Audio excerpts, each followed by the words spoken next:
제가 숫자에 항상 약해요. 네, 열심히 하다가 숫자를 잊어버리고 숫자를 헷갈리고 간단히 하려고 한 게 길게 됐는데 또 결과를 보니까 그게 좋은 것 같아요. 결과가 잘 된 것 같은데 쉴 수 있는 시간에는 여러분들이 잘 쉬어주세요. 지혜롭게.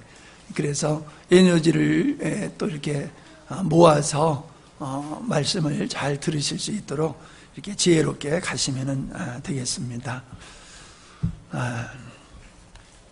이제 그 창조의 의도가 중요하다는 말씀을 계속 드렸는데 이제 오늘 이 시간에 진짜 창조의 의도에 대한 말씀을 나눌 거예요. 마음으로는 1시간만 하려고 그랬는데 도저히 1시간만 해가지고 안 될 것 같고 좀 1시간은 더 해야 될 것 같다 하는 생각이 듭니다. 어차피 우리는 이 시간에 시간을 주님 앞에 드렸잖아요. 그죠? 그러니까 너무 시간에 매이지 않았으면 좋겠어요.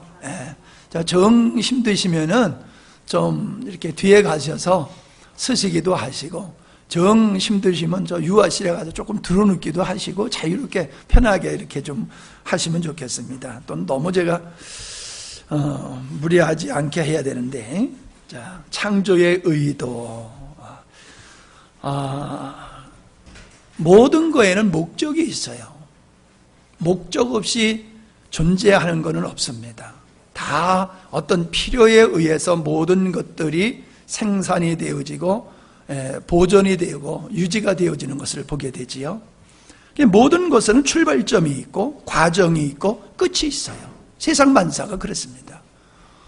전도서에서 말씀하시는 것 같이 태어난 날이 있으면 죽는 날이 있는 것 같이 이 우주라고 하는 엄청난 신비한 세계가 우연히 생긴다고 하는 것은 참 대단한 믿음이지요. 그걸 믿는다는 것은 이 우주는 분명히 하나님에 의해서 하나님의 목적을 이루기 위해서 지어졌고, 그래서 그 존재 가치는 만드신 그분의 목적을 완성해 드리는 데 가치가 있는 겁니다. 가치는 거기 있는 거예요. 우리가 손가락도 이렇게 5으로 되어 있지만 각자의 역할이 다 다르잖아요. 그래서 자기의 역할을 잘 하면은 되는 거거든요. 우리가 하나님 앞에서 뭐 특별하게 좀 이렇게 두각이 나타나게 주목을 끌만한, 이목을 끌만한 어떤 그 거창한 일을 하는 데에 우리가 관심 가질 필요가 없어요. 그냥 각자의 하나님께서 주신 은혜대로 우리를 지으시고 우리를 부르신 목적대로 그냥 살면 되는 거예요. 너무 예수 믿는 거를 갖다가 예수님 믿는 신앙생활을 긴장해요. 너무 사람들이 긴장하는데 긴장할 거 하나도 없습니다. 자, 우리는 반드시 하나님은 목적을 가지시고 천지 만물을 창조하시고 그 목적을 당신이 스스로 이루어 가시고 완성하시는 분이 하나님이다. 우리는 어떤 존재냐? 우리는 영광스럽게도 그 하나님의 의로우신 창조의 목적의 중심에 서 있는 인물들이 된 거예요. 하나님의 창조의 의도가 나를 향하신, 우리를 향하신 창조의 의도가 부담스러운 게 아니라 흥분됨으로 바라봐야 돼요. 흥분되어야 돼요. 야, 의로우신 하나님, 그 하나님이 가지신 그 계획 속에 내가 들어가 있어? 얼마나 영광스럽습니까? 근데 그걸 부담스럽게 느낀다는 자체가 하나님을 거절하는 성향이 있기 때문에 그런 거예요. 하나님을 중심으로 산다면 손해보는 것 같고, 하나님의 전부라고 그러면 뭔가 자존심 상하는 그 나약한 자의 모습을 보이는 것 같고, 이런 감정이 사람들의 마음을 지배하고 있어요. 근데 그게 바로 죄의 성향에서 나타나는 현상들이에요. 죄의 현상에서. 그런 것들을 우리가 잘 구별해서 나가는 게 참 지혜일 것이다. 그런 생각을 저는 늘 합니다. 하나님을 우리가 알아가야 된다는 걸 성경에서 늘 말씀을 하고 있는데, 하나님을 알아간다는 것은 두 가지 면에서 하나님을 알아가야 돼요. 하나님은 인격적으로 어떤 분이신가? 하나님의 성품과 성향을 우리는 알아야 돼요. 우리가 누군가 좋은 관계를 가지려고 하면은 그 사람의 성향을 알아야 돼요. 그 사람이 좋아하는 게 뭐고 그 사람이 싫어하는 걸 모르는 거를 이걸 좀 알아야지 관계에서 부딪힘이 없잖아요. 서로 잘 성품과 인격을 잘 알면은 관계가 아주 부드럽게 잘 발전되어 가지 않습니까? 하나님과 우리와의 관계도 그래요. 하나님의 인격을 모르면은, 하나님의 성품을 모르면은 염장지르짐만 하고 있다고요. 하나님을 위한다고 하면서 하나님이 원치 않는 행위를 하면서 나는 하나님을 위해 살고 있다, 이렇게 착각하며 살아가는 사람들이 많아요.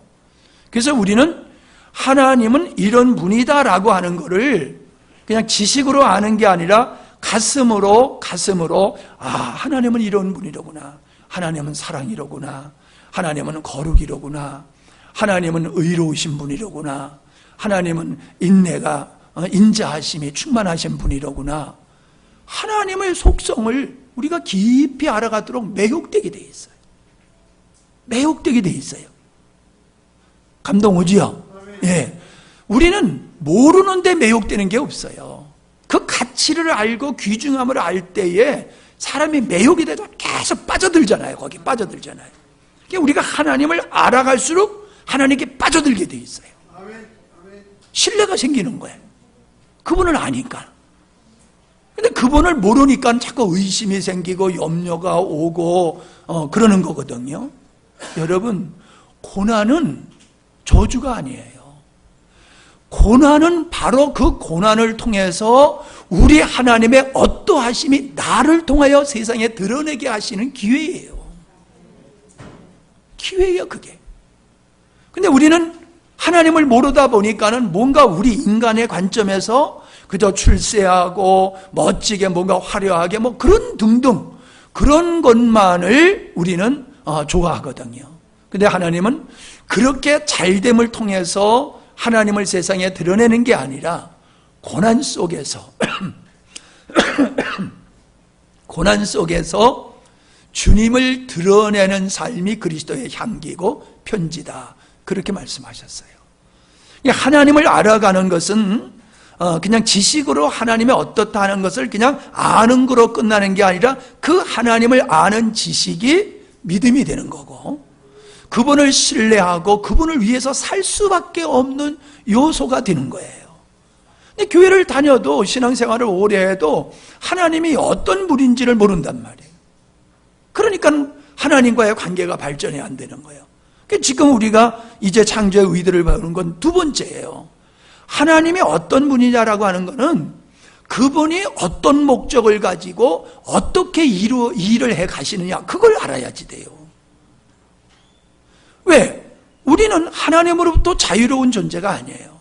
하나님께 예속된 존재고, 하나님 앞에 우리가 하나님을 전적으로 신뢰하여야 되는 존재가 인간이거든요. 그런 인간이 하나님이 무엇을 어떻게 이루어 가시는지를 모르면은 내가 그분의 그 일하심에 함께 할 수가 없는 거예요. 동떨어진 일을 한다거나 혹은 반대되는 길을 걸어갈 수가 있는 거지요. 그리고 지금 내가 어느 시점에서 어떤 역할을 하나님이 나에게 원하시는지를 모르는 거예요. 우리가 하나님의 창조의 의도를 알면은 바로 그게 보이는 거예요. 자, 창조의 의도를 이루어 가시는 과정을 경륜이다 그러거든요. 당신이 계획하신 바를 성취해 나가시는 그 과정을 경륜이라 그러는데, 그 경륜에서 우리들의 역할이 있단 말이에요. 우리들의 역할, 21세기의 우리의 역할, 오늘의 우리의 역할, 오늘의 나의 역할이 있어요. 이 역할을, 나의 역할이라고 하는 것을 하나님의 창조 의도의 완성으로 가시는 경륜 속에서 그걸 이해를 하게 되면은 지금 내가 살아가고 있는 삶 속에서 겪게 되는 고난과 어려움과 역경이라고 하는 것이 벗어버리고 싶은 것이 아니라 그게 역할이에요. 무대에 등장한 사람들이 죽는 역할도 하잖아요. 예? 그래서 영전에 그 배우의 그 이제 영전에 이렇게 드는 것도 많고 죽는 역할도 많고 그러잖아요. 고난당하는 역할도 많고. 그런 역할을 잘 해줘야지 그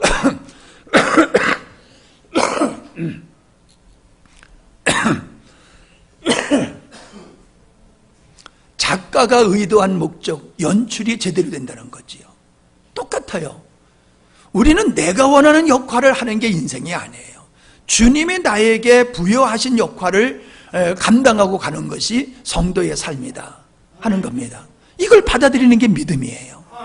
근데 그 속에서 우리는 감사가 있고 이러한 역할을 한 것을 감사하게 여기는 게 그게 믿음이거든요. 그래서 우리는 창조의 의도를 알아야 되고 이 창조의 의도에서 벗어나는 건 불법이 되는 거예요. 창조 의도에서 벗어나는 건 불법이에요. 창조의 의도를 이루어 가시는 주님의 역사에 반하는 것이 불법이에요. 불법은 못된 짓만 하는 게 불법이 아니에요. 창조의 목적을 벗어나서 자기가 목적됨을 살아 목적된 삶, 자기 만족을 위해서 살아가는 그 삶이 불법이라는 거예요. 이걸 굉장히 중요한 말씀입니다. 자, 그러면 오늘 우리가 이 창조의 의도를 살피는데 에베소서 1장 5절을 거기 옆에 있죠. 자, 에베소서 1장 시작. 그 기쁘신 뜻대로 우리를 예정하사 예수 그리스도로 말미암아 자기의 아들들이 되게 하셨으니. 자, 우리는 천국 가는 게 목적이 아니에요. 하나님이 우리를 부르신, 우리를 창조하시고 우리를 구원하신 목적이 우리를 자녀 삼으시려고 그러는 거예요. 이거 반대할 이유가 뭐가 있어요? 예? 반대할 이유가 없죠.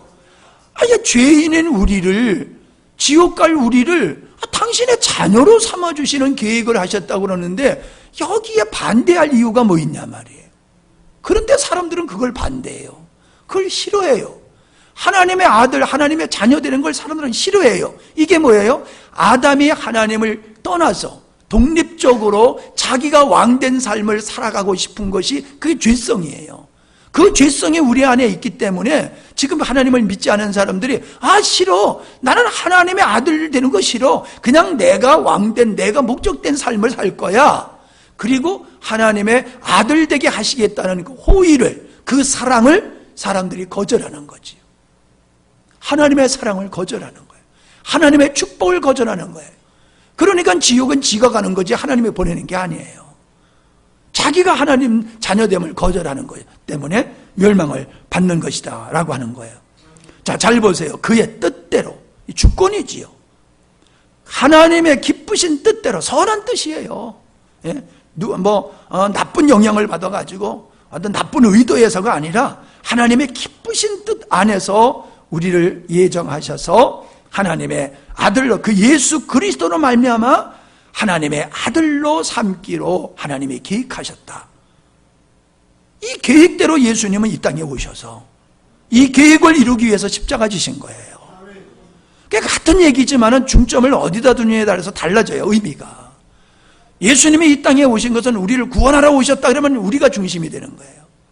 근데 우리를 구원한 것을 하나님의 관점에서 우리를 하나님의 아들로 만들기 위해서다라고는 확 달라지는 거예요. 중심이 하나님께로 옮겨버리는 거예요.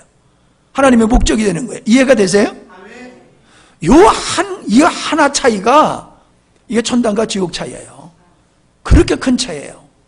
계속 여러분이 의미해 보시기를 바랍니다. 자, 히브리서 2장 9절. 자, 시작. 오직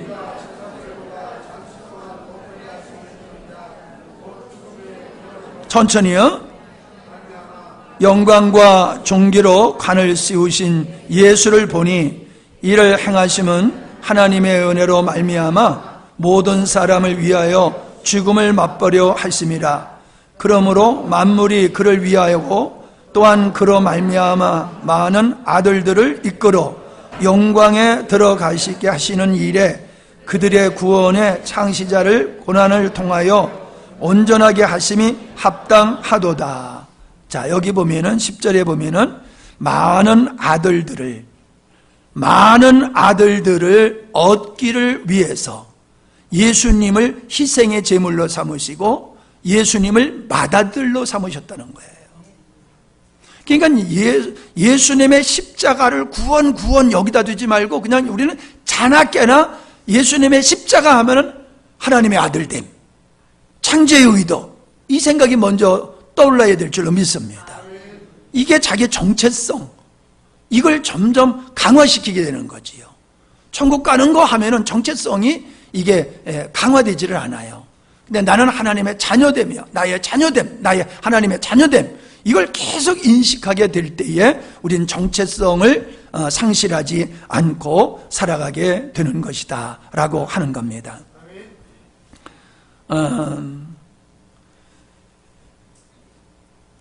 로마서 8장 29절을, 여기는 없지만은 로마서 8장 29절을 한번 찾아보세요.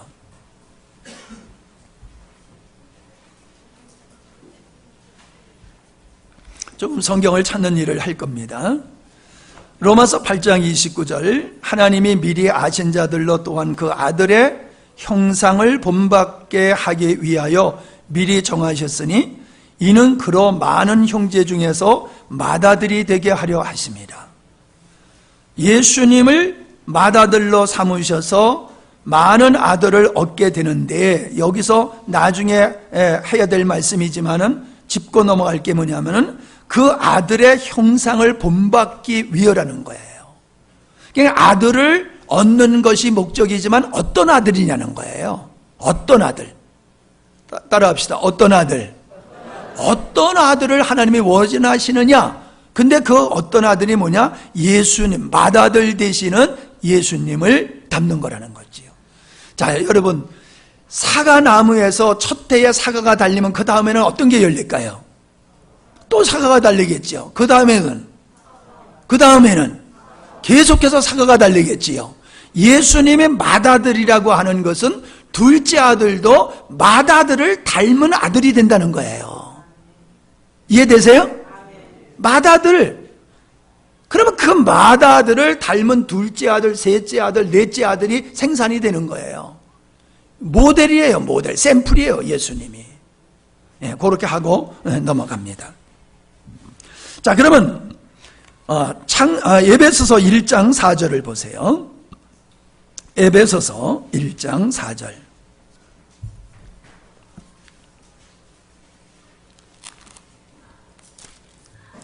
시작.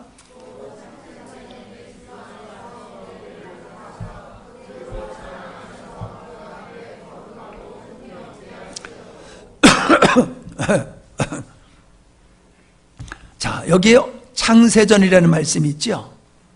창세전에 하나님의 천지 만물을 창조하시기 전에 그리스도 안에서 우리를 택하사 우리로 사랑 안에서 그 앞에 거룩하고 흠이 없게 하시려고, 5절, 그 기쁘신 뜻대로 같이요, 우리를 예정하사 예수 그리스도로 말미암아 자기의 아들들이 되게 하셨으니.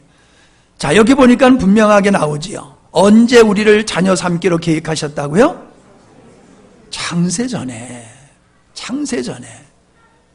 우리를 당신의 자녀들로, 아들들로 삼기로 그렇게 작정하셨다. 자, 3장을 보세요. 3장 9절 시작. 영원부터 만물을 창조하신 하나님 속에 감추었던 비밀의 경륜이 어떠한 것을 드러내게 하려 하심이라. 11절. 곧 영원부터 우리 주 그리스도 예수 안에서 예정하신 뜻대로 하신 것이니라. 자, 영원 전부터. 우리는 시간 속에 갇혀 있어요. 근데 하나님은 시간을 초월하신 분이에요. 시간 바깥에서 그분은 계획을 하신 거예요. 하나님의 많은 아들들을 얻기로 예정하셨다, 작정하셨다, 의도하셨다, 그거예요. 여러분, 우주가 위대한 게 아니에요. 우주가 위대한 게 아니라 하나님의 아들 되는 것이 더 위대한 겁니다. 첫 창조가 위대한 게 아니에요. 재창조가 더 위대한 거예요. 첫 창조는 말씀으로 창조하셨지만은 두 번째 재창조는 피 흘리심을 통하여 재창조하신 거예요. 그러니 어느 쪽이 더 소중한 거예요? 피 흘리셔서 재청조하신 것이 더 귀한 거지요. 근데 인간들은 이걸 모르고 첫 창조 속에 빠져서 살고 있다라고 하는 것을 우리는 보게 됩니다. 자, 디도서 1장에도 보면은 영원전부터 약속하신 것이다 이렇게 말씀하고 있고, 자, 골로새서 1장 26절 조금만 넘으면 되죠. 가레빌골 1장 26절 시작.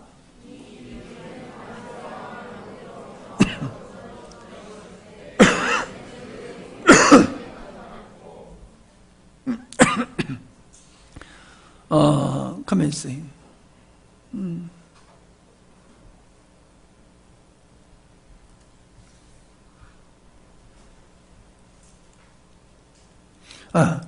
다시 1장 26절 다시 시작. 이 비밀은 만세와 만대로부터 오므로 감추어졌던 것인데 이제는 그의 성도들에게 나타냈다. 27절. 하나님이 그들로 하여금 이 비밀의 영광이 이방인 가운데 어떻게 풍성한 것을 알게 하려 하심이라. 이 비밀은 너희 안에 계신 그리스도니 곧 영광의 소망이라. 자, 보세요. 만세와 만대로부터 하나님 속에 감추어졌던 계획이라는 거예요. 이것이 처음에 확 드러난 게 아니에요. 역사가 진행되면서 하나님은 점진적인 계시를 통해 가지고 바울에 와가지고는 완벽하게 하나님의 창세 전에 당신이 가지고 계셨던 그 비밀한 계획들이 다 드러나게 되는 거지요. 계시가 되는 거지요. 그래서 우리는 이 창세 전에 하나님은 목적을 가지시고 천지 만물과 인간을 기쁘신 뜻대로 창조하셨다라고 하는 걸 우리가 알아야 된다는 거지요. 자, 우리는 예수님이 이 땅에 오신 것을 우리 죄를 사하기 위해서 오셨다. 그냥 간단하게 이렇게 알고 있어요. 그냥 틀림없어요. 그런데 이게 굉장히 아주 하나님의 주권에 모순된 부분이에요. 인간 아담이 범죄했기 때문에 그를 구원하러 예수님이 오셨다는 건 맞아요. 그 자체는 맞아요. 그러나 여기에 주권적인 측면에서 보면은 하나님은 인간의 선택에 의해서 하나님은 움직이셔야 된다는 뜻이 되는 거예요. 아담이 범죄를 안 했으면 예수님은 안 오셨겠네요? 아담이 타락했으니까는 그를 구원하기 위해서 예수님이 오셨다고 우리는 그렇게 알고 있잖아요. 근데 그 말은 맞다니까요. 그러나 주권적인 측면에서 보면은 그러면 아담이 범죄 안 했으면 예수님 안 오셨겠네? 근데 성경에 보니까는 만세 전부터 예수 그리스도를 통해서 우리를 아들 되게 하실 계획을 세우셨다는 거예요. 이게 엄청난 이게 차이가 있는 이야기거든요. 그러니까는 아담의 범죄를 신앙의 출발점으로 삼게 되어지면은 우리를 성경을 상당히 왜곡되게 볼 수밖에 없는 요소가 된다는 거예요. 하나님의 주권을 제대로 확립을 못하게 되는 거지요. 그러니까 예수님은 내가 아버지의 뜻을 이루려고 왔다. 계속 예수님은 요한복음을 읽어보세요. 내가 아버지의 뜻을 이루려고 왔다 그랬잖아요. 그리고 하나님은 예수 그리스도를 통해서 우리를 아들 되게 하려 하셨다 하기 때문에 예수님은 아버지 뜻을 이루기 위해서 아버지 뜻인 많은 사람들을 아들 되는 일을 완성하기 위해서 성육신하셨다는 거예요. 천지 만물을 창조하신 그분이 아버지 뜻을 이루기 위해서 천지 만물을 창조하셨듯이 이제는 아버지의 의도를 이루기 위해서 성육신하여 이 땅에 오셨다는 거예요. 그리고 십자가를 지시고 다 이루었다라고 말씀하시는 거예요. 이게 하나님의 주권을 인정하는 거거든요. 그러면 우리는 이렇게 생각해요. 아니 그러면은 왜 하나님은 이렇게 복잡하게 일을 하시나? 아들을 만들려고 그러면은 아담 하나 만드시는 분이 열을 못 만드시겠어요? 천을 못 만드시겠어요? 얼마든지 숫자에 구애받지 아니하고 당신이 원하는 숫자만큼 하나님의 아들들을 아담과 같이 만들 수가 있잖아요. 능력면에서. 이해가 가면 끄떡끄떡해요. 그래 재미가 있는 거요. 가만히 쳐다보고 있으면 덤비는 것 같아.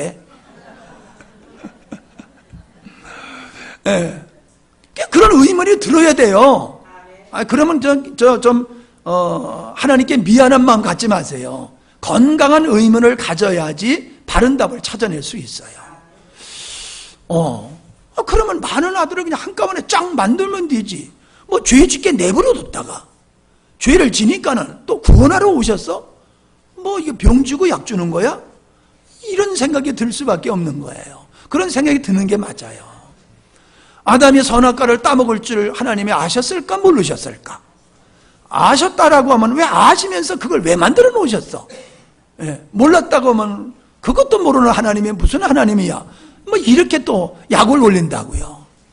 근데 성경에 보면은 그러한 하나님의 구원의 역사를, 하나님의 창조의 역사를 이루는 십자가를 가리켜서 하나님의 지혜와 능력이라고 말하고 있어요. 하나님의 지혜와 능력이다. 그러니까 우리가 봤을 때는 어리석게 하나님께서 인간을 범죄하는 것을 그냥 놔두시고 그를 구원하러 오시고, 또 당신이 인간이 되셔서 십자가에서 대신 죽어주심으로 죄사하고 자녀를 얻고, 어리석게 보이는 거예요. 미련하게 보이는 거예요. 근데 그게 바로 하나님의 지혜다, 하나님의 뜻을 이루는 능력이다, 이렇게 성경을 말씀하고 있어요. 이게 이해가 돼야 돼요. 그렇구나, 이렇게 이해가 돼야 돼요. 자, 그러니까는 이거를 이해하려고 하면 로마서 5장을 보세요.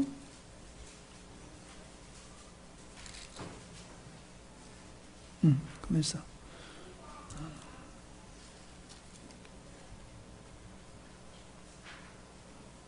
5장이 아니고 6장이에요. 예.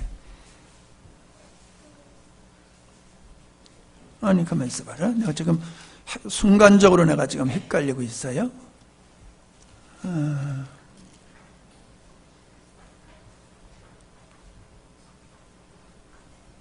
3장 25절, 24절, 아니 22절서부터 볼까요? 제가 읽을게요. 곧 예수 그리스도를 믿음으로 말미암아 모든 믿는 자에게는 비치는 하나님의 의인이 차별이 없느니라. 모든 사람이 죄를 범하였음에 하나님의 영광에 이르지 못하더니 그리스도 예수 안에 있는 구속으로 말미암아 하나님의 은혜로 값없이 의롭다 하심을 얻은 자 되었느니라.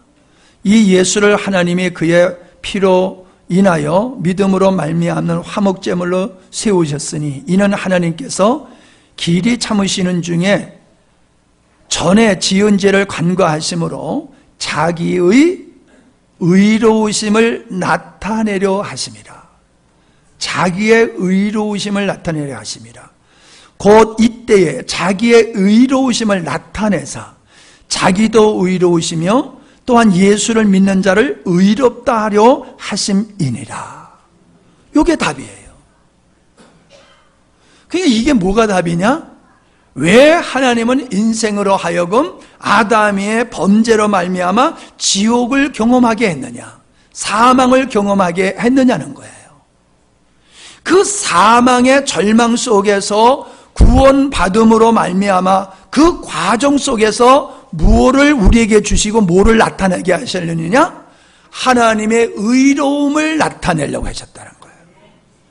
인간이 범죄하도록 그냥 놔두신 것은 너 한번 고생해봐, 이게 아니에요. 그걸 통해서 하나님의 의를 깨닫게 하려고 그런 거예요. 하나님의 의를. 그러니까 우리는 구원받았다고 하는 것이 지옥 갈 자가 천국 가게 됐다는 사실에 감격에 빠져 있으면 안 돼요. 그 감격 속에서 내가 태어났어라는 생일날이 중요한 게 아니라 나를 낳으시려고 고생하신 부모님을 생각해내듯이 나를 하나님의 자녀되게 했어 함도 귀한 거지만은 나를 자녀되게 만드신 하나님의 사랑과 하나님의 의도와 그분의 의로우심을 깨우쳐야 된다는 거예요. 그러면은 우리가 성숙한 그리스도인 예수 그리스도를 닮은 아들이 되게 되어 있다는 거예요. 그냥 구원받은 자체로서 내가 하나님의 자녀 됐다는 영광만 생각하고 끝나면 안 돼요. 그 영광 중에서 나를 영광스럽게 하나님의 자녀 되게 하신 그 하나님의 의로우심을 발견해야 돼요. 그 의로우심이 나를 사로잡는 거예요. 그 의로우심 속에 나의 인생의 아름다움이 담겨져 있는 거예요. 오늘 그리스도인들은 구원은 받았다고 하는 사실은 알면서도 그 구원하시는 하나님의 의로우심에 대해서는 별 관심이 없고 깊이가 없어요. 그 깊이가 없어요. 우리는 구원받았다고 하는 이 감격에서 옮겨져야 돼요. 그래서 내가 구원받은 걸 기뻐 찬양하는 것이 아니라 나를 구원하셔서 자녀 삼으신 그분이 너무나 좋고 그분에게 매혹되어서 그분에게 빠져들어가야 되는 거예요. 그래서 귀뚫은 종이 나오는 거예요. 귀뚫은 종은 신현 제도를 통해서 노예로 팔려갔던 사람들이 신현이 되면은 자유로 석방되거든요. 근데 석방되지 않고 나는 그냥 영원히 당신의 종으로 살겠습니다 할 때 그 사람을 데려다가 문설주에다 귀를 대고 뚫어가지고 표시를 하는 거예요. 이 사람은 스스로 이 집의 영원한 종이 되겠다고 한 사람이다. 그 표시를 귀에다 뚫어서 해놓은 거예요. 그게 뭡니까? 우리가 구원받고 보니까는 천국 가게 됐다, 안도하고 한숨 쉬는 게 아니라 야, 나를 자녀 삼으신 이분이 너무 고맙고 감사하고 그분의 의로우심이 측량할 길이 없어. 그러니까 나도 모르게 나는 당신의 영원한 종으로 삼겠습니다. 나는 당신을 영원히 우러러보며 당신을 경배하며 찬양하며 살겠습니다. 이 신앙 고백이 귀뚫은 종의 모습이에요. 그 다음에 내가 늘 예를 드는 게 탕자의 비유잖아요. 탕자는 만족스러운 환경 속에서 아버지를 떠나길 원했어요. 그 좋으신 아버지 밑에서 있는 게 영원한 행복인데 영원한 행복을 그는 행복으로 여기지 아니하고 아버지를 떠나서 자기가 스스로 자율적으로 자기 만족을 위해서 자기가 하고 싶은 대로 살고 싶었던 거예요. 이게 인간의 타락의 죄성을 나타내는 거지요. 아버지를 떠나서 허랑방탕했단 말이에요. 자기가 자기 마음대로 육적인 삶을 실컷 살았지만은 결국 깨달은 게 뭐예요? 아버지의 그리움이지요. 내 아버지의 그리움. 그래서 그가 돌아오게 되잖아요. 돌아오게 됐을 때에 아버지는 자녀를 책망하지 아니하시고 그대로 받아주시고 다 복권시켜 주셨잖아요. 목욕시켜서 옷 입히고 가락지 끼우고 신시키고 짐승 잡아서 잔치하고 잃었던 아들, 죽었던 아들이 돌아왔다고 아버지가 그렇게 기뻐하잖아요. 그 아들은 그때서부터는 아버지를 절대적으로 신뢰하고 아버지를 온 마음으로 사랑하고 내 아버지의 집에 거하는 것을 그는 너무나 영광으로 살며 살아갔을 거란 말이에요. 근데 집안에 있던 큰아들은 안 그렇잖아요. 내가 아버지를 위해서 얼마나 수고를 했습니까? 얼마나 귀한 일을 했습니까? 근데 아버지는 나를 이거를 하나도 안 알아준다고 불평했잖아요. 성경에서는 그 다음 얘기를 안 하고 있어요. 여러분, 오늘날 많은 사람들은 이 인간이 타락하게 된 것에 대해서 상당히 모순되게 여기고 의문을 가지고 있습니다. 근데 거기에는 하나님의 지혜가 담겨져 있는 거예요. 인간의 범죄를 통하여서 하나님의 떠남, 아버지를 떠난 탕자가 아버지를 떠난 삶이 얼마나 고통스럽고 험난하고 정말로 저주스러운 것인가를 경험하게 해요. 인간이 하나님을 떠난 죄 가운데 있었던 그 삶이 기쁨이 아니라 그것이 절망이고 사망이라는 걸 인간들이 경험하게 하시는 거예요. 그러면서 아버지 집이, 아버지 품이야말로 우리가 영원히 거할 것을 스스로 느끼게 하는 거지요.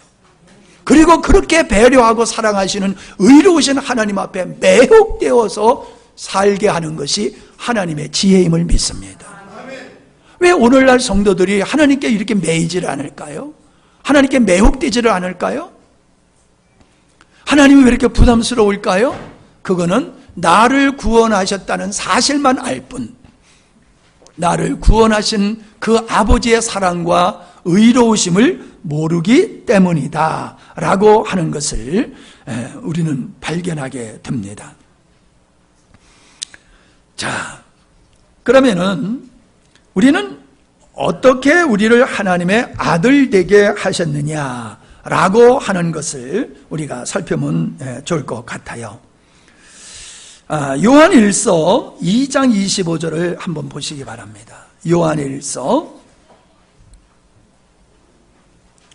2장 25절 시작.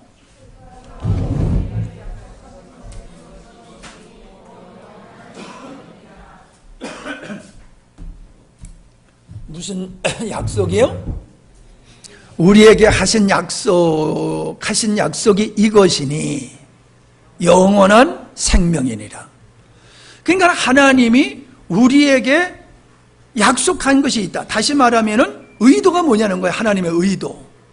하나님의 의도는 우리를 아들 만드는 거라고 그랬지요. 예? 근데 어떻게 우리를 하나님의 아들로 만드시냐 말이에요. 어떻게? 하나님의 생명을 우리에게 주어서 우리를 하나님의 아들로 만들겠다는 거예요. 예수 믿으니까 너 내 아들 해. 이게 아니에요. 잘 들으세요, 여러분. 예수를 믿으니까 그러면 넌 나를 믿으니까 내가 너를 자녀 삼는다, 임명한다, 땅땅땅. 이게 아니라니까요. 하나님의 생명을 우리에게 주셔서 분명히 그랬잖아요. 영원한 생명, 하나님의 영원한 생명을 우리에게 주셔서, 그래서 아들이 있는 자에게는 영생이 있고 아들이 없는 자에게는 영생이 없다고 그랬잖아요. 그러니까 영원한 생명이신 하나님을 우리에게 주셔서 아들로 삼으시는 거예요. 이건 선언적 의미가 아니에요. 이건 실제의 역사예요. 그래서 그리스도의 영이 없으면 너는 그리스도인이 아니야, 하나님의 아들이 아니야 그랬어요. 내가 믿는다라고 하는 신뢰를, 그걸 전부로 생각하면 안 돼요. 거듭남은 하나님과 인간이 하나 되는 역사예요.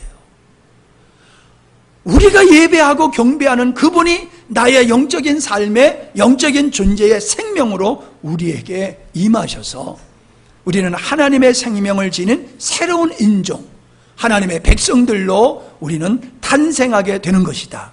이게 재창조라는 거예요. 이게 재창조예요.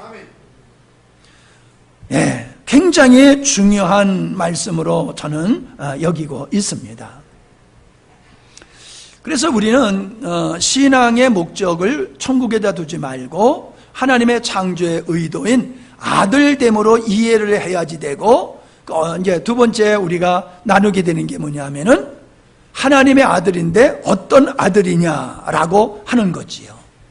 하나님의 아들인데 어떤 아들이 되는 거냐. 자,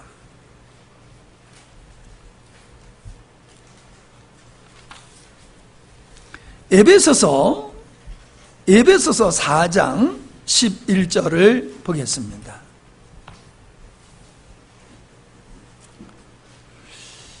아까 우리는 로마서 8장 9절을 읽어봤지요. 미리 아신 자들로 또한 그 아들의 형상을 본받기 위하여 미리 정하셨으니 이는 그러 많은 형제 중에서 맏아들이 되게 하심이라. 이거 우리 아까 읽어봤지요, 로마서. 예, 아들인데 어떤 아들이냐? 예수 그리스도의 형상을 본받는 아들이라고 말씀했어요. 자, 에베소서 4장 11절을 봅니다. 같이요. 시작.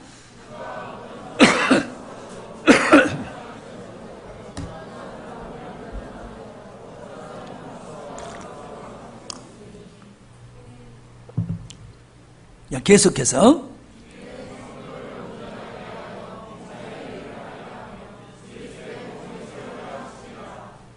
계속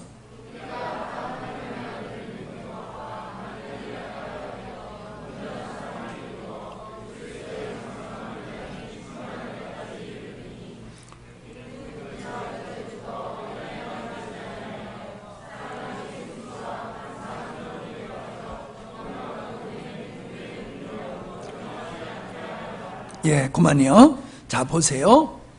교회의 사도, 선지자, 복음 전하는 자, 목사와 교사를 왜 하나님이 세웠느냐? 하나님의 창조의 의도인 하나님의 아들들을 얻는 것인데, 이건 십자가를 통해서 이루어지는 거란 말이에요. 부활을 통해서 이루어지는 거란 말이에요. 그런데 왜 사도와 선지자와 복음 전하는 자, 목사와 교사를 주었느냐 하면은, 아들 된 자를 아들 된 하나님의 아들답게 만들어가는 일을 위해서 이런 사람들을 교회에 세우셨다는 거예요. 그러니까 목회자가 해야 할 일은 성도를 예수 닮게 하는 게 목회자가 할 일이에요. 이걸 놓치면 안 돼요. 헌금 잘하고 목사 말 잘 듣고 그런 사람 만드는 게 아니에요. 좁혀서라도, 예? 좁혀서라도 예수 닮게 만들어야 되는 거잖아요. 여러분 아이들 기를 때 왜 애들하고 싸워요? 똑바로 만들려고, 똑바로 기르려고 싸우는 거잖아요. 애들이 그냥 무슨 짓을 애들이도 내버려 두어요? 안 그러잖아요. 왜 그래요? 자녀를 자녀답게 만드는 게 부모의 역할이란 말이에요. 목회자, 지도자들의 역할은 성도들을 예수 닮게 만드는 것이 목회자의 역할이에요. 여기서 벗어나면요 잘못된 것이죠. 보세요. 12절 성도를 온전케 하며 봉사의 일을 하게 하며 그리스도의 몸을 세우려 합니다. 그리스도의 몸은 뭐예요? 교회지요. 주님의 몸을 잘 생각하세요. 건강한 몸을 생각해 보세요. 건강하지 않는 몸을 생각해 보세요. 하나님은 성도 한 사람 한 사람이 예수를 닮은 영화로운 믿음의 자리에 이르는 성숙한 그리스도인을 원하시는 거예요. 그래서 그런 성숙한 예수 그리스도를 담은 성도들로 유기적인 연합체를 이룬 것이 그리스도의 몸을 이루고 있는 교회예요. 교회가 왜 영광스러우냐? 교회를 이루고 있는 성도 한 사람 한 사람이 예수 그리스도를 닮았기 때문에 그런 거예요. 주님의 생명에 의해서 살아가기 때문에 교회는 영광스러운 존재예요. 교회가 그냥 선언적으로 예수를 믿는 사람들의 모임이 아니라 예수를 주로 고백하고 그분의 머리 되심을 인정하고 주권을 인정하고 그분과 연합의 길을 늘 걸어가서 그리스도를 닮아가고 그리스도께 순종하는 이러한 그리스도인들로 유기적인 연합체를 이루는 것이 주님의 몸이라는 거예요. 교회라는 거예요. 이 일을 위해서 목회자를 세웠다는 거예요. 근데 우리는 그렇게 생각을 하기보다도 그렇게 생각을 안 한다는 얘기가 아니에요. 교회를 성장시키는, 교회를 외적으로 성장시키는 것이 교회를 세워가는 일이라고 생각하고 있어요. 많은 예수 믿지 않는 사람들을 데려다가 예수 믿게 그러면은 주님의 몸인 교회가 커지는 거라고. 그건 커진다기보다는 비대해지는 거죠. 비대해지는 거죠. 정상적으로 한 사람 한 사람이 예수님을 닮아가는 그리스도인이 된 사람들이 많이 모여가지고 큰 교회를 이루면은 누가 뭐라 그래요? 근데 절대로요, 그렇게 하면 사람들이 절대로 많이 모이지 않아요. 예수 닮아가는 게 신앙이야, 예수 똑바로 믿어야 돼, 이렇게 얘기하면 다 도망가요. 그러니까는 예수를 닮은 성도들이 교회에 귀한 거예요. 그러니까 교회가 영광스럽지를 못한 거예요. 사람은 많은데 주님 닮아간 자는 별로 없어.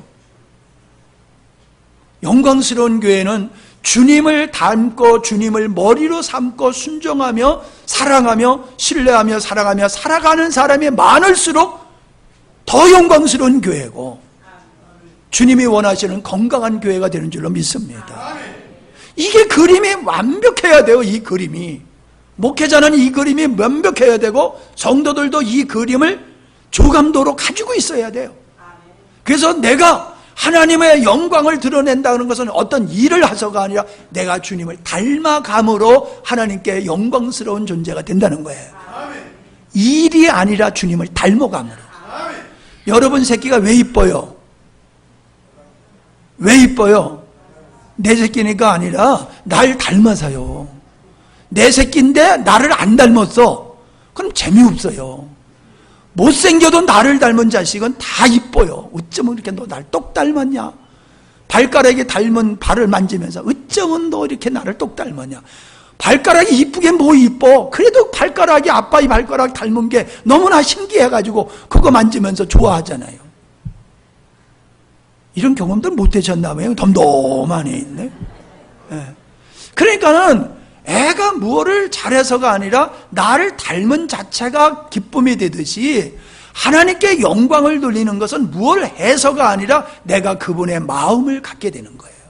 그분을 닮는 거예요. 그래서 나의 생각과 나의 마음이 주님의 마음을 닮아서 그게 우리 삶 속에서 드러나게 되는 거예요. 우리의 삶 속에서 그냥 일반적인 삶 속에서 주님의 성향, DNA가 드러나고 주님의 아름다움이 그냥 드러나게 되면 쟤 하는 거 봐라. 날 닮아서 그래. 날 닮아서. 다 날 닮아서 그래. 그게 영광 돌리는 거예요. 우리가 서로 보지. 야, 저 사람 똥 예수 닮았네. 저 사람 꼭 예수 닮았네. 그러면 그게 하나님께 영광 돌리는 거예요. 우리는 여기서 착각과 혼란에 빠지면 아니 될 줄로 믿습니다. 그 다음에 뭐라 그랬어요? 13절. 우리가 다 하나님의 아들을 믿는 것과 아는 일에 하나가 되어 온전한 사람을 이루어 그리스도의 장성한 분량에 충만한 데까지 이르리니, 우리가 얼마만큼 신앙의 목표를 어디다 정해야 되느냐 하면은 그리스도의 충만한 상태까지 우리가 이르기를 우리가 목표로 삼아야 되는 겁니다. 자, 정말로 중요한 얘기입니다. 새벽 예배에 안 빠지는 예수쟁이가 아니에요. 우리 소위 말하는 주일 성수 잘하는 예수쟁이 얘기하는 거 아니에요. 우리가 성경에서 말하고 있는, 우리에게 말씀하고 있는 것은 예수님을 똑 닮은 그러한 믿음의 분량으로 우리가 성장하는 걸 주님이 원하세요. 이거를 위해서 우리가 인간적으로 노력하면 될까요? 안 돼요. 율법도 온전히 지키지 못하는 주제에 어떻게 내 스스로 예수님을 똑같이 닮을 수 있습니까? 불가능한 거예요. 그런데 가능하게 하셨어요.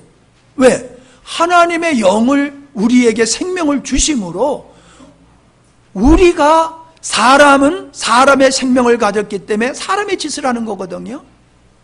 그러니까 인간이, 원숭이가 사람의 흉내를 낼 수 있어도 사람이 될 수 없음과 같이 인간은 하나님이 될 수가 없는 거예요.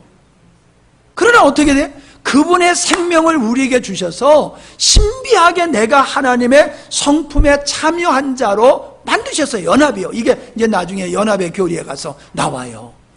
그래서 우리를 하나님의 생명에 넣어 주셔서 그 하나님의 생명이 우리 안에 있기 때문에 예수님을 닮아가게 되는 거예요. 아멘? 놀라운 비밀이에요. 그 자식이 부모님을 닮아가려고 할 노력할 필요가 없지요. 그냥 닮아지지요. 그래서 예수님이 그랬잖아요. 가지가 줄기에 붙어 있기만 하면 열매는 저절로 맺는다. 그 열매가 뭐예요? 예수님을 닮아지는 걸 얘기하는 거예요. 내가 주의 생명과 연합된 상태에 있으면은 그냥 나는 예수님을 닮아지게 돼 있어요. 닮으려고 노력하지 마세요. 그냥 닮아지는 거예요. 내가 그분의 생명 안에 거하게 되어지면은. 그런데 이거를 모르니까 사람들은 그냥 새벽기도 안 빠지고 주일날 안 빠지고 11조 잘하고 봉사생활 잘하면은 훌륭한 그리스도인이다, 이렇게 사람들이 생각을 해요. 훌륭한 그리스도인들은 그거 해요. 그런데 훌륭한 그리스도인이 아니면서도 율법적으로 그걸 철저히 지키는 사람들이 있어요. 두려워서 그걸 지키는 사람들이 있어요. 내가 새벽기도 안 하면은 하루가 보장이 안 돼. 어떤 일이 벌어질 것 같아. 사업이 잘 안 될 것 같아. 장사가 잘 안 될 것 같아. 애들이 나갔다가 다치고 들어올 것 같아. 그래서 그런 일을 액땜하기 위해서 새벽기도 열심히 하는 사람들 얼마나 많다고요. 그게 율법이에요. 그거 필요 없어요. 세계에서 새벽기도 제일 잘 지키는 나라가 한국이잖아요. 근데 다른 나라 사람이 한국에 와서 인정하지 않는 게 또 한국의 그리스도는 새벽 기도는 잘했는데 삶 속에서는 그리스도가 안 보인다고 그 사람들이 그렇게 조롱하고 가잖아요. 뭐가 중요한지를 우리는 알아야지 돼요. 뭐가 중요한지. 우리가 주의 사랑에 매여서 살고 그 사랑이 우리 안에서 발동되어 가지고 우리의 성향과 성품과 삶으로 드러나야 될 줄로 믿습니다. 그게 우리가 추구해야 될 거예요. 그러니까 우리는 늘 잡았다고 생각하지 아니하고 주님을 향하여서, 주님 닮음을 향하여서 계속 전진해야 되는 거예요. 1년에 내가 어떤 계획을 세웠는데 연말에 가니까 내가 계획 세운 거 하나도 없네. 그래서 낙심하고, 내가 계획 세운 걸 내가 잘했어. 올해는 내가 좀 제대로 살았네. 내가 계획한 걸 잘 이루었네. 이러면 이거 잘못된 거예요. 우리는 1년을 결산할 때에 어떻게 결산하느냐? 내가 얼마만큼 주님 닮아갔느냐? 요거 가지고 결산하시기 바랍니다. 요거 가지고. 잘 모르겠으면 옆에 사람한테 물어보세요. 여보, 내가 올해 얼만큼 예수님을 더 닮아갔어? 내가 많이 예수님 닮아졌어? 내가 예수님을 닮아질수록 내 안에 평안이 있고 기쁨이 있고 감사가 넘치는 거예요. 우리는 신앙의 방향을 하나님의 창조의 의도, 아들됨, 그건 이미 이루어졌어요. 어떤 아들? 예수님을 닮는 아들로 우리는 목표를 정하고 가야 돼요. 자, 보세요. 구원이 목적이라고 하면 십자가의 사건으로 끝나도 되는 거예요. 그죠? 십자가의 사건으로 우리 죄가 다 사해지니까 우리가 의로워졌다. 그러면 되는 거예요. 그런데 왜 성령을 우리에게 보내주셨어요? 여러분, 죄 사함 받은 거와 성령을 보내주신 거하고는 차원이 달라요. 죄 사함은 우리를 의롭다 함을 위한 거예요. 왜? 형벌을 주님이 대신 받았으니까 이제 우리가 죄가 없잖아요. 그러니까 너 의로워진 거야. 근데 그게 끝이 아니란 말이에요. 의로워졌다가 끝이 아니라 이제 하나님의 생명을 우리에게 주셔서 우리를 거듭나게 하시는 거예요. 거듭나서 하나님의 생명을 갖고 어떻게 사느냐? 성령이 오셔서 친히 하나님의 생명을 우리에게 주시고 우리로 하여금 주님을 닮아가도록 역사하시는 분이 우리 안에 계시는 성령님입니다. 우리 안에는 성령님이 그 일을 하시는 거예요. 그러니까 왜 사람들은 오직 성령 얘기를 하는데 왜 오직 성령인지를 몰라요. 어떤 사역적으로만 자꾸 오직 예수를 얘기해요. 사역적으로만 오직 예수가 아니에요. 사역적인 측면에서라 말한다고 하면 그분의 사역은 우리를 예수 닮게 하는 거예요. 예수 마음을 갖게 하는 거예요. 사람들은 예수 정신 그래요. 예수 정신이라고 하는 것은 정신이라는 건 사상을 말하는 거예요. 그죠? 정신머리가 틀려먹었어. 이건 사상에 가까운 얘기잖아요. 근데 예수는 우리에게 정신을 부여하는 분이 아니라 예수 생명을 주셔서 그 예수 생명을 따라 살게 하시는 거예요. 예수 정신을 실현하는 것이 그리스도인이 아니라 예수 생명을 따라 사는 게 그리스도인이에요. 이게 하늘과 땅 차이에요. 근데 목사님들이 모여가지고 예수 정신 얘기해요. 예수 정신. 그럼 이 땅의 철학자들도 좋은 얘기를 많이 하잖아요. 예수님은 그거로 다운시키는 거예요. 예수 정신이 아니라 예수 생명입니다. 예수 생명으로 살아가면은 예수님을 닮는 그리스도인이 되는 것이다 라고 하는 걸 우리가 깊이 이해할 수 있기를 바랍니다. 그러니까는 우리가 주님을 닮아가는 것은 노력의 산물이 아니라 결과입니다. 상태의 결과예요. 주님과 연합된 상태에 있으면은 주님을 닮아가게 되어 있는 겁니다. 주님을 닮아가는 성령의 열매는 노력의 산물이 아니라 주님과의 관계, 연합이라고 하는 상태의 모습이 열매로 나타나는 것이 성령의 열매예요. 그러니까 우리가 힘쓰고 애쓸 거는 정성이 아니고 주님 안에 거하는 게 우리가 힘쓰고 애써야 될 것이다 라고 하는 걸 볼 수 있어요. 자, 베드로후서 1장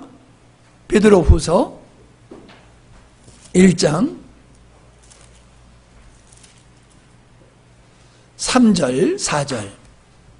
제가 하는 얘기가 그냥 얘기를 하는 게 아니에요. 성경에 다 있는 말씀이에요. 자, 3절, 4절 시작.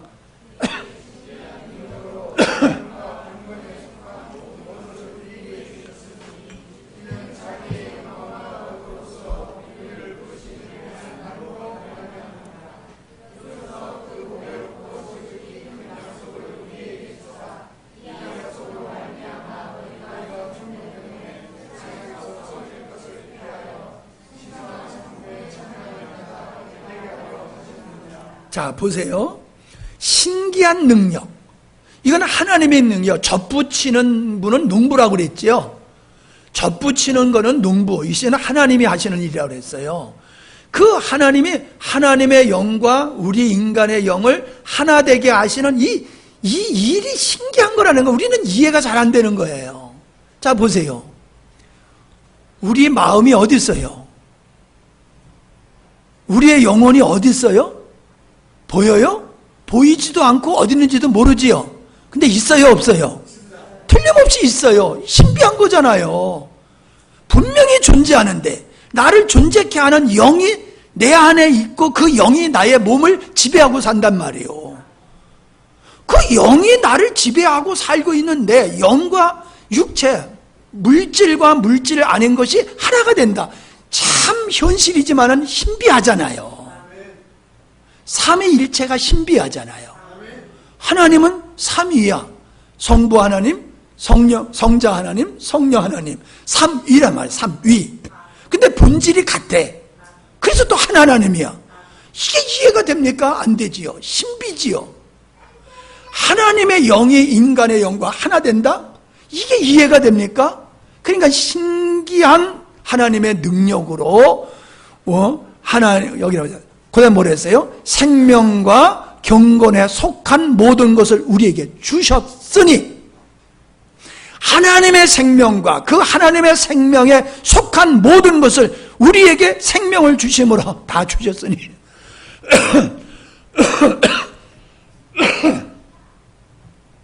주셨으니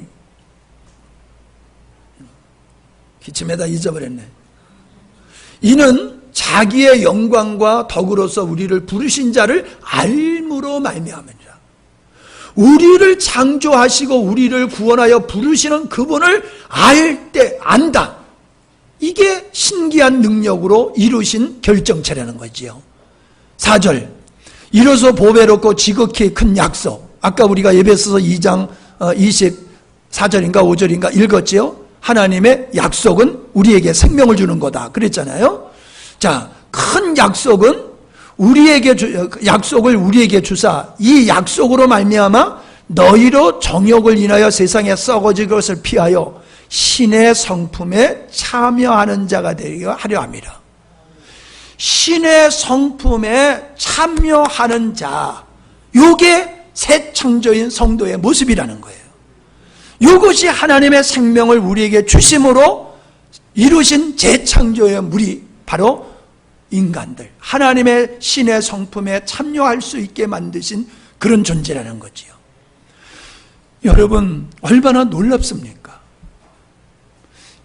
첫 창조도 놀라운데 둘째 창조는 이러한 비밀하신 하나님의 계획 속에서 하나님의 능력으로 하나님은 이 일을 이루셨어요.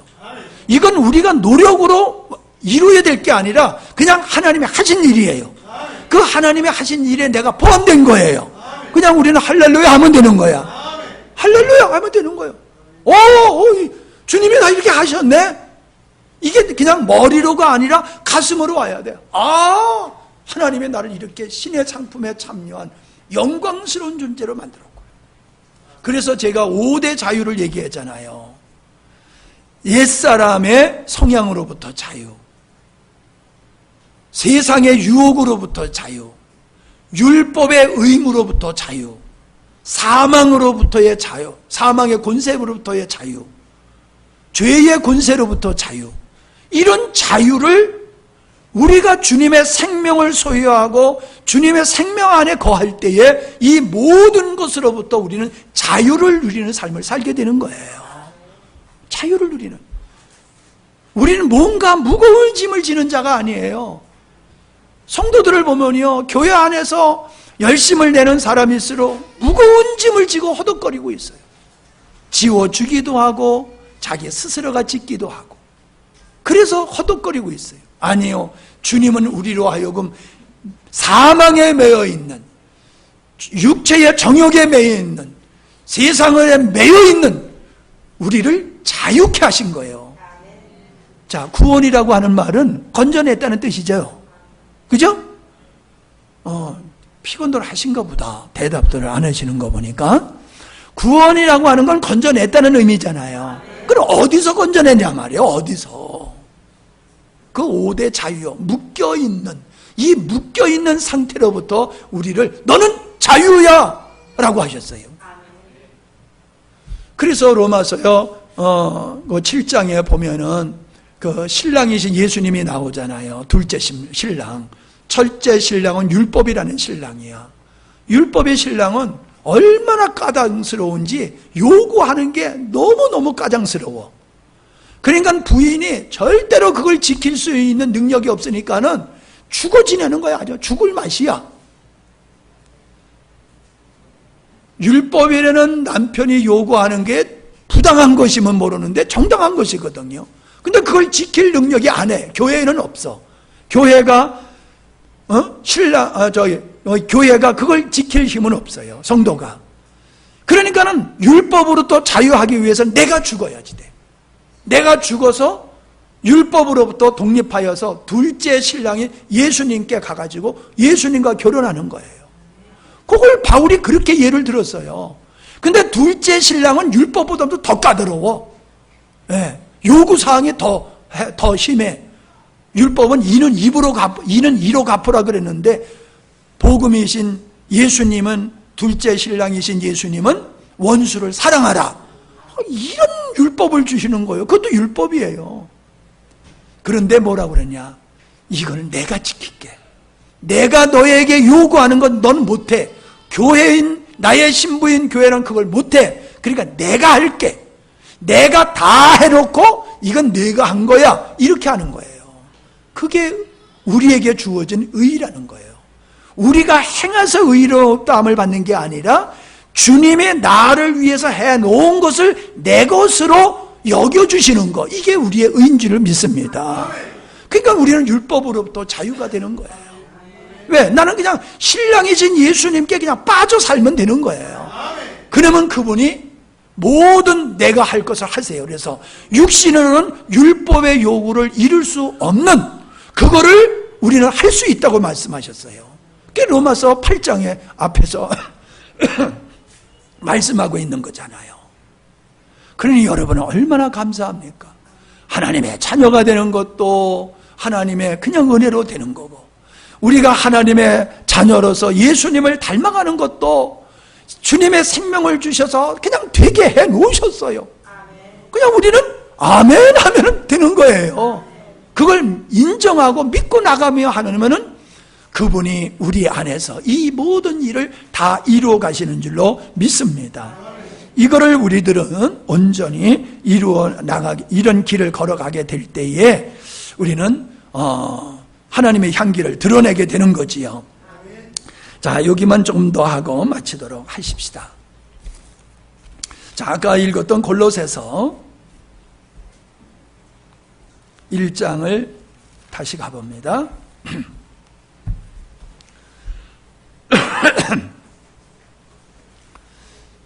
골로새서 1장입니다. 9절부터 보겠어요. 제가 읽으면서 설명할 테니까는 찬찬히 잘 집중해서 들으세요. 힘드셔도. 이로써 우리가 듣던 날부터 너희를 위하여 기도하기를 그치지 아니하고 구하노니 너희로 하여금 모든 신령한 지혜와 총명에 하나님의 뜻을 아는 것으로 채우게 하시고. 자, 기도의 제목이 뭐예요? 하나님의 뜻을 아는 것이에요. 하나님의 뜻 뭐예요? 창조의 의도예요. 하나님의 창조의 의도와 그 창조의 의도를 이루어 가시는 것을 아는 것으로 채워지게 한다. 확실하게 안다는 거예요. 충만하게 안다는 거예요. 그러니까 아까 그랬죠. 하나님을 아는 건 인격과 창조의 의도다. 그것을 이뤄가는 경륜이다. 그렇게 말씀드렸지요. 자, 바울은 그렇게 말해요. 내가 너희를 위해서 기도하기를 그치지 아니하는 것은 너의 지혜와 청명에 하나님의 뜻을 아는 것으로 점점 충만되기를 원한다. 우리의 기도가 여기에 집중됩니까? 새벽 기도 하실 때에 몇 프로를 여기다 할애하십니까? 오늘 하루에 장사하는 걸 위해서는 열심히 기도하지 정말로 이거를 위해서 얼마나 기도하십니까? 10절 주께 합당히 행하여 주께 합당하게 행하여. 주께 합당하게 행하는 게 뭐예요? 아버지의 뜻에 반하지 않는 거지요. 아버지의 뜻을 따라 사는 거지요. 예. 합당하게 행하여 범사에 기쁘시게 하고. 우리가 하나님의 뜻을 쫓아서 사는 것, 창조의 의도를 쫓아서 예수님을 닮아가는 그 일을, 그 걸음을 걸어가는 거, 그게 하나님이 기뻐하시는 거라는 거예요. 모든 선한 일에 열매를 맺게 되는 것도 주님의 뜻을 따라서 살 때에 맺어지게 되는 열매지요.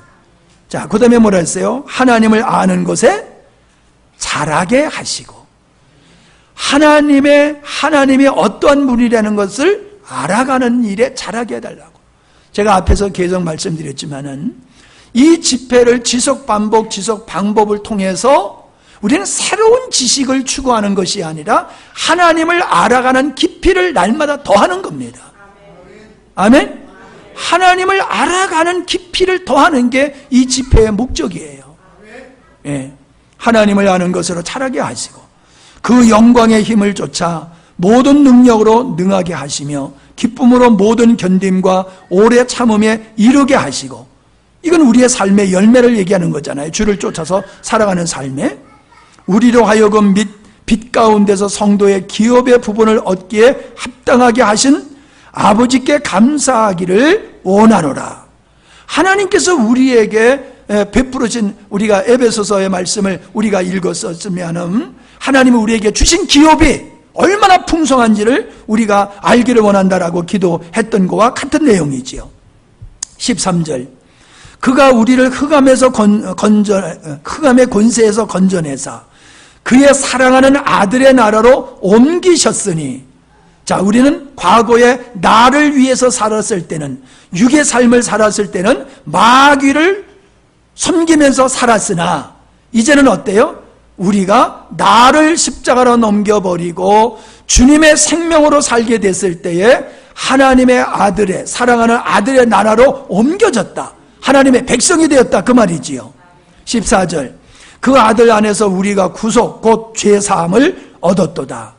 이는 보이지 아니하시는 하나님의 형상이요 모든 창조물보다 먼저 나신 자니. 누가? 예수님은 하나님의 형상이라는 거예요. 예수님은 하나님의 형상이라. 보이지 않는 하나님의 형상. 그분은 창조물보다 먼저 계셨어. 그리고 만물이 그에게 창조되었어요. 하늘과 땅, 보이는 것과 보이지 않는 것들이 다 영적인 세계도 주님에 의해서 창조됐다는 거예요. 만물이 다 그로 말미암고 그를 위하여 창조되었다. 인간은 당연히 거기에 포함되는 거지요. 자, 17절 그가 만물보다 먼저 계시고. 예수님은 이 땅에 아이로 태어났지만은 이 땅에 오신 것이지 출생이 아니지요. 영원하신 하나님이 인간의 몸을 입고 이 땅에 오셨던 것이 성탄이지요. 만물보다 먼저 계시고 만물이 그 안에 함께 섰느니라. 하나님이 무너지면 만물은 없는 거예요. 18절 그는 몸의 교회의 머리니라. 내가 머리가 아니고 주님이 머리예요.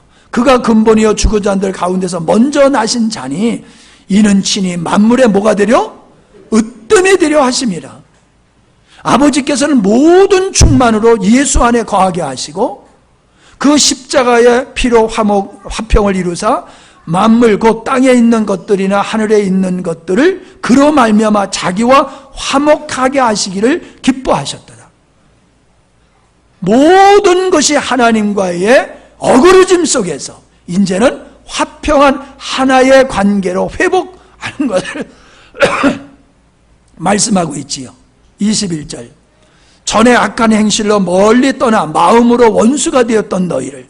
악한 행실이 뭐예요? 도덕과 윤리적인 걸 얘기하는 게 아니에요. 자기를 목적으로 삼고 자기 기쁨과 자기 행복을 위해서 자기를 위해서 살았던 것을 가리켜서 악한 행실이라고 말하고 있는 거예요. 그래서 하나님으로부터 멀리 떠나서 하나님과 원수되었던 삶을 살았던 그걸 얘기하지요. 22절. 이제는 그의 육체의 죽음으로 말미암아 화목하게 하사 너희로 거룩하고 흠이 없고 책망할 것이 없는 자로 그 앞에 세우고자 하셨다. 구원만 얘기하고 있습니까? 뭘 얘기하고 있어요? 거룩함과 흠 없고 책망할 것이 없는 예수님을 닮은 온전한 자를 얘기하고 있는 거예요. 그러니까 우리는 구원에 멈추면 안 된다니까요. 구원받은 하나님의 자녀를 그분은 구원하신 후에 그를 또한 하나님과 같이 거룩하고 흠이 없는 자로 만들어가는 일을 하고 계시다는 거예요. 주님이. 23절. 만일 너희가 믿음에 거하고 터 위에 굳게 서서 너희 들은 바 복음의 소망에서 흔들리지 아니하면, 복음에 흔들리지 않는다. 뭐예요? 지금 제가 여러분에게 쭉 설명한 거 그거예요. 거기에 뿌리를 내리고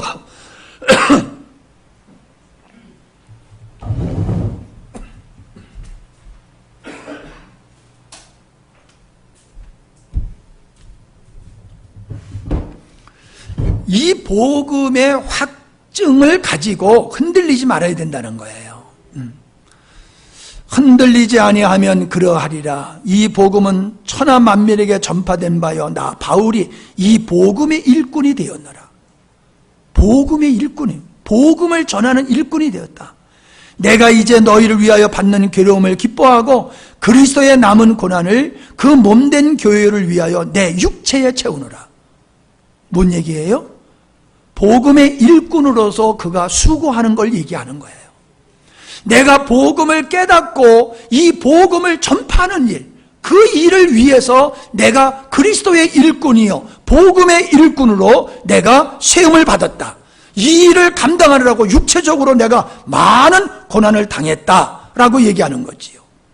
예수님께서는 교회를 낳느라고 십자가에서 피를 흘리셨다고 하면은 주님이 원하는 교회를 세워나가기 위해서 바울은 육체의 고난을 내가 받았다라고 얘기를 하고 있어요.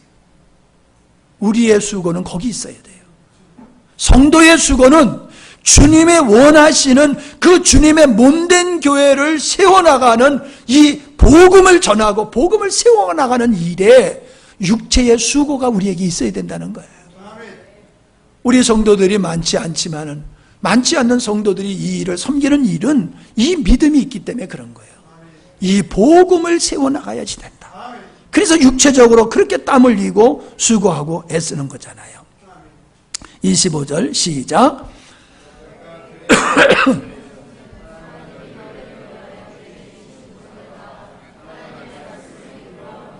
네, 내가 교회의 일꾼 된 것은, 일꾼에게는 어떤 일감이 있잖아요. 그 일감이 뭐냐? 내가 교회 일꾼으로 부름을 받았어, 세움을 받았어. 그럼 일꾼으로서 해야 될 일이 뭐냐? 그걸 설명하는 거예요. 하나님이 너희를 위하여 내게 주신 경륜을 따라 하나님의 말씀을 이루려 합니다. 하나님의 말씀이 뭐예요? 창조 의도예요. 창조의 의도가 완성되어지는 하나님의 경륜, 이것을 내가 사명으로 받았다. 그렇게 말하고 있는 거예요. 그러니까 바울의 사역은 자꾸 우리는 그냥 전도에다만 초점을 두는데 아니에요. 전도를 사도 바울이 철저하게 했지만은 그 전도 후에 그 영혼들을 세우는 일을 사도 바울이 얼마나 심혈을 기울여서 했습니까? 그래서 연약한 자들에게 서신을 보내고 찾아가고 권면하고 세우고 이런 일을 했잖아요. 바울이 성도들을 돌보는 일은 성도들이 예수님을 닮아가게 하는 일을 도와준 거예요. 세상에 빠지지 않고 시험에 들지 아니하고 끝까지 이단에 흔들리지 아니하고 주님만 바라보면서 살도록 바울은 그렇게 그들을 격려하고 위로하고 했어요. 오늘 교회 일꾼들은 그 일을 해야 되는 거예요. 교회의 일꾼들은 영혼을 세우는 목사님의 하나님께서 교회 영혼을 세우는 일을 위해서 목사님을 세웠고 그 목사님의 영혼을 세우는 일을 하도록 모든 성도가 하나 되어야 될 줄로 믿습니다. 딴 일에 하나 될 필요 없어요. 여기 하나 되면 다른 일은 저절로 돼요. 하나님의 뜻을 이루는 일에 온 성도는 그냥 하나가 되어 있어야 돼요. 여긴 사단이 틈탈 수가 없지요. 26절 이 비밀은 만세와 만대로부터 감추온 것이다. 하나님의 나를 일꾼으로 삼으셔서 하나님의 경륜을 이루게 하는 이 사명은 하나님께서 만세 전에 만대에 가지신 계획이었었다. 예, 그것이 이제 드러나게 됐다. 27절 하나님의 그들로 하여금 이 비밀의 영광이 이방인 가운데 어떻게 풍성한 것을 알게 하려 하심이라. 이 비밀은 너희 안에 계신 누구나? 너희 안에 계신 그리스도다. 너희 안에 있는 그리스도를 이방인들에게도 전해서 이방인들도 유대인 가운데 하나 되게 해서 하나님의 아들 되게 하는 이런 역할을 사도 바울은 내가 그 일을 하도록 일꾼으로 부름을 받았다. 이 계획은 창세전에 세우신 계획이다. 이렇게 말하고 있어요. 자, 27절 하나님이 그들로 하여금 이 비밀의 영광이 이방인 가운데 어떻게 풍성한 것을 알게 하려 하심이라. 이 비밀은 너희 안에 계신 그리스도니 곧 영광의 소망이라. 우리가 그를 전파하여 각 사람을 권하고 모든 지혜로 각 사람을 가르침은, 자, 권하고 가르침은 내가 하는 일은 목적은 뭐냐? 그리스도 안에서 완전한 자로 세우려 함이라고 얘기를 하고 있어요. 사도 바울의 목회의 목표는 그리스도 안에서 모든 사람이 온전한 자로 서가도록 권면하고 가르치고 위로하고 격려했다는 거예요. 이게 바울의 사역이에요. 이게 오늘 목회자들이 해야 할 사역이에요. 교회는 이 일에 목숨을 걸어야 되는 거예요. 딴 일에 목숨 걸면 안 돼요. 여기에 목숨 걸면은 다른 일은 그냥 저절로 다 되게 되어 있어요. 자, 마지막입니다. 시작. 이를 위하여 나도 내 속에서 능력으로 역사하시는 이의 역사를 따라 힘을 다하여 수고하노라. 자, 보세요. 내 속에서 능력으로 역사하시는 이가 있다고 그러잖아요. 여러분, 이거를 덮어놓고 뒤만 하면 안 돼요. 뒤에 얘기만. 우리가 힘을 다하여 수고하는 것은 내 노력으로 무엇을 이룰 수 있기 때문에 하는 일이 아니에요. 내 안에서 나를 통하여 그 역사를 이루어 가시는 그분에게 내가 믿음으로 신뢰하고 순종하는 거예요. 그분이 나를 통하여 당신의 뜻을 이루어 가도록, 어떤 거? 예수님을 닮아가도록 하는 일에 나도 적극적으로 동의하고 동참한다는 거예요. 아멘? 그건 두 가지예요. 100% 하나님의 역사로 예수님을 닮아가게 되는 거, 100% 성도들의 믿음과 순종을 통해서 닮아가는 거, 똑같은 거예요. 그러나 우리는 잊어서는 안 돼요. 잊어서는 안 돼요. 내 속에서 능력으로 나를 예수를 닮게 하는 그 생명이신 예수님을 떠나서는 어떤 것도 되지 않아요. 그 생명 안에 있을 때에 우리는 예수님을 닮아가게 되어 있는 겁니다. 아멘? 얼마나 여러분 감사합니까? 우리의 미래는 아름다움이 있을 수밖에 없어요. 예. 이렇게 주님의 영으로 참여해서, 주님의 영에 참여해서 하나님의 그 의도를 목표로 삼고 하나님의 경륜 속에서 우리가 이렇게 거하게 되면요, 날마다 주님 닮아가는데, 생각해 보세요. 여기 다 예수님을 다 닮아간 사람들만 앉아 있으니 싸움이 일어나겠어요? 갈등이 있겠어요? 문제가 있겠어요? 없어요. 우리의 문제는 주님을 닮지 않는 데서 만들어지는 거예요. 주님을 닮아갈수록 우리 안에 문제의 요소들이 하나하나 벗겨지게 되는 거죠. 우리를 얽매였던 세상의 어떤 고리들이 하나하나 더 풀어지게 되는 거지요. 그래서 우리는 자유를 누리며 그 예수 생명 안에서 그 예수 생명으로 우리의 삶이 만들어지는 겁니다. 우리가 이걸 추구해야 됩니다. 자, 반대할 이유 있어요? 반대할 이유 없죠. 너무너무 귀하고 감사한 것뿐이지 뭘 여기에 반대할 일이 있어요? 근데 반대한다고요, 사람들이. 그게 죄성이에요. 당연한 건데, 옳은데 그게 싫어. 이게 죄성이에요. 이 악함이에요. 그래서 그 죄성과 악함으로 하나님의 은혜를 입지 못하고 멸망을 받게 되는 사람들이 있음을 우리는 볼 때에 안타까울 수밖에 없는 거지요. 자, 어떻게 좀 이해가 되셨습니까? 네. 인솔해서 안내해서 오신 분들은요, 이렇게 모시고 오신 분들을 3, 3, 5 이렇게 모이셔서 자꾸 이렇게 서로 나누세요. 오늘 말씀을 들으면서 창조의 의도에 대해서 어떻게 이해가 됐느냐, 그리고 좀 부연 설명도 하시고 서로 이렇게 섬기셔서 하나님의 창조의 의도가 더 명확해지기를 바랍니다. 기도하겠습니다. 하나님 아버지,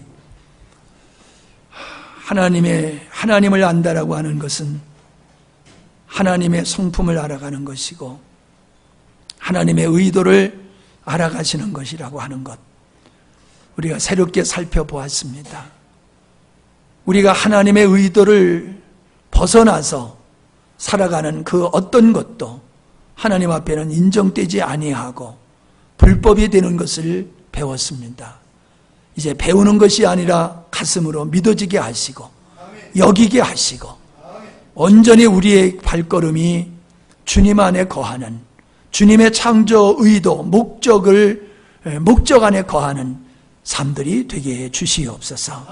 이 열정이 끝나지 않게 하시고 그 확실한 믿음과 신뢰 가운데서 우리들의 삶이 주님을 닮아가 하나님께 영광 돌리는 기쁨이 되는 저희들이 되게 하여 주시옵소서.